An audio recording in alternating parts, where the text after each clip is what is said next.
In recent years, the term mobile game has become somewhat of a dirty word, well known as a bastion for absolute garbage, chock full of predatory microtransactions and awful game design. There are still diamonds in the rough if you know where to look, and that's always been the case, even all the way back to the days before smartphones, when the cell phone game market was still very much in its infancy, and developers were still also trying to figure out how best to make games for the thing that weren't just simple ports of old arcade games or new versions of Snake. The majority of this era of phone games, the era that neatly fits between the period of time when games had enough power to run rudimentary games roughly on par with a Game Boy of some sort or another, and the time when mobile gaming really took off with the dawn of smartphones, has mostly been forgotten, and quite frankly, mostly for good reason. But there were at least a handful of hidden gems on these platforms, and Doom RPG is definitely one of them. A mobile game from that era that still stands the test of time. One of the first questions that always comes up when I talk about this game is inevitably people asking how it even got made. How does this franchise get a mobile game like this made about it? The story essentially goes that John Carmack originally started planning this game due to his own personal experiences with the mobile games of the time, which, if you aren't familiar, were incredibly basic. But they were basic for a whole lot of reasons. They barely had any storage on the phones to speak of, they had tiny little low-resolution screens, and you had to rely on the phone keypads for controls. Still, as indicated by basically every id Software project, Carmack has always loved a challenge, and so he set out to develop something much more engaging than the usual phone fare of the time. According to a blog he wrote back then, he also enjoyed the change in scope after making Doom 3. After creating and making the base version of the game for the Java J2ME platform in about 2 months, there was an additional 2 months that he took to build a version for a competing development standard he preferred, Brew. The full blog, as well as a related games industry biz interview, are fascinating, especially historically, and I won't just continue to just pull bits verbatim from them here. They're well worth a read on their own for a better understanding of the ins and outs of cell phone development in the last few years before the release of the iPhone, when everything changed, both for better and eventually for worse. Returning to Doom RPG itself, there are definitely some things you are going to have to deal with that were quirks of phone games at the time, especially when it comes to the lack of storage on those phones. One example that very clearly stands out is there's very little music, something that is incredibly disappointing due to just how good Doom music usually is. You get music on the main menu, and also when you level up, both classic Doom tunes, but that's it.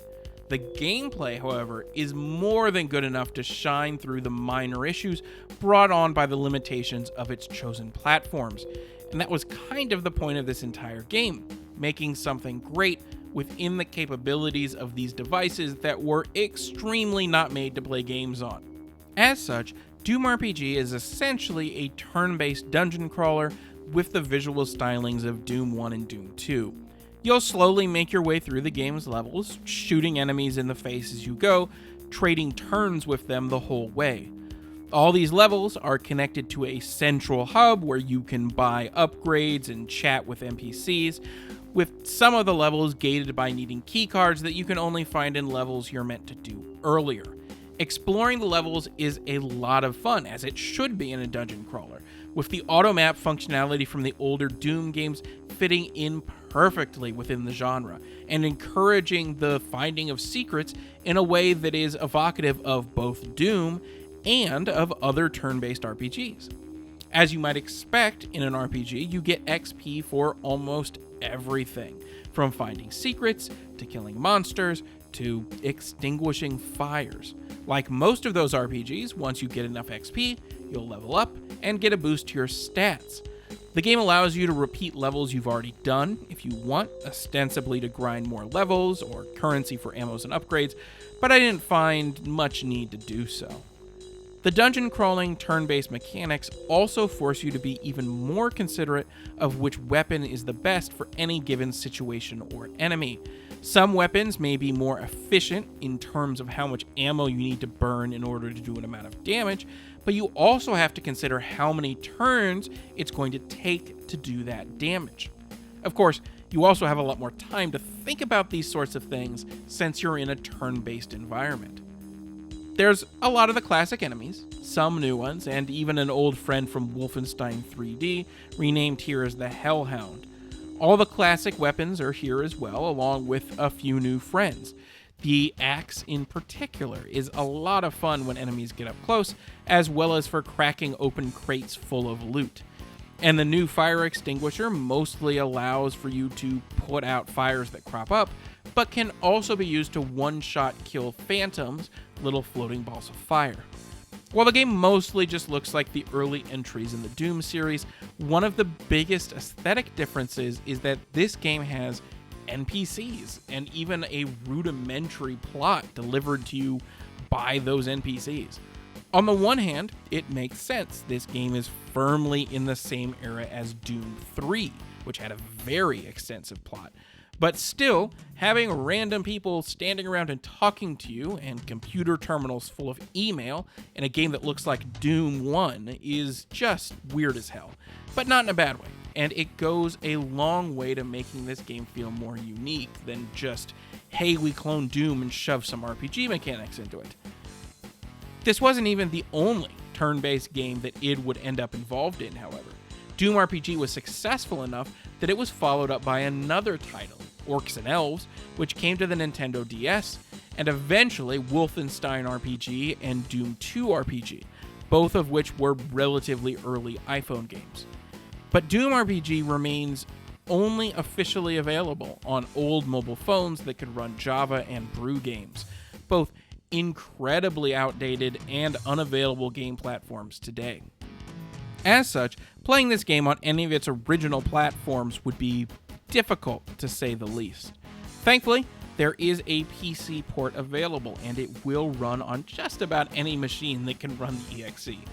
There are very few minor issues, like the fact that original dialogue text is kept intact, so the tutorialization text mentioned keys on a phone, but if you just check the keybind settings, it's simple enough to figure out what to do on your own. The same person who ported Doom RPG also seems to be working on porting the later Wolfenstein RPG and Doom 2 RPG games, which also remain very difficult to play at the moment, though for an entirely different reason: the deprecation of old 32-bit iOS apps. But for now, I highly recommend checking out the PC port of Doom RPG.